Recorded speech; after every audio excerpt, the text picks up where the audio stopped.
आज आमर पूरी श्रीमंदिर परिक्रमा प्रकार उद्घाटन क्रम आमर पिपिली ब्लॉक लोक मान आध्यात्मिक परिवेश अंतर्भुक्त करने एक प्रयोजन ब्लॉक स्तरीय आम दांडमुकुटपुर गोपालजू मंदिर में आम लोक श्रीमंदिर परिक्रमा प्रकल्पर लाइव टेलीकास्ट देखा ए लोक मैंने बहु संख्यार योगदान करुँच योगदान करेंगे से प्रसाद सेवन बंदोबस्त कर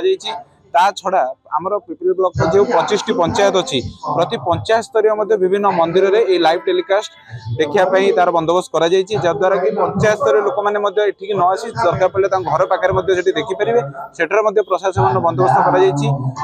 मोटामोटी गोटे आध्यात्मिक परिस्थिति सृष्टि करने समस्त प्रयास रही। आज जो परिक्रमा चली लोक भर केवल जगन्नाथ जी गोपीनाथ सी कृष्ण सी सबू से गोटे जिनस किंतु आमे आमर जगन्नाथ को भक्ति सह प्रणाम जनाऊँ से जय जगन्नाथ में आज आमर ये उत्सव मुखरित हो किंतु आमे से जगन्नाथ विश्वास जगन्नाथ देश बाहर जुआड़े गले आम जगन्नाथ देश लोक किंतु आम जगन्नाथ नवीन पट्टनायक आज जहाँ कर समस्त मंगलदायक जिन खूब आम खुशी हो जगन्नाथ गोपीनाथ सब गोटे जिनस आध्यात्मिक परिवेश भितर आम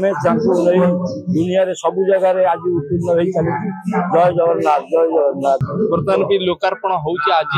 बर्तमान भी लोकार्पण उत्सव माननीय मुख्यमंत्री नवीन पट्टनायक महोदय कर लोकार्पण उत्सव बहुत साधु सन्थ समस्त योगदान देते आज आमर यही ब्लॉक परिषद भर जो 25 टी पंचायत सब जगह बर्तमान भी आज तार सुबंदोबस्त व्यवस्था कर।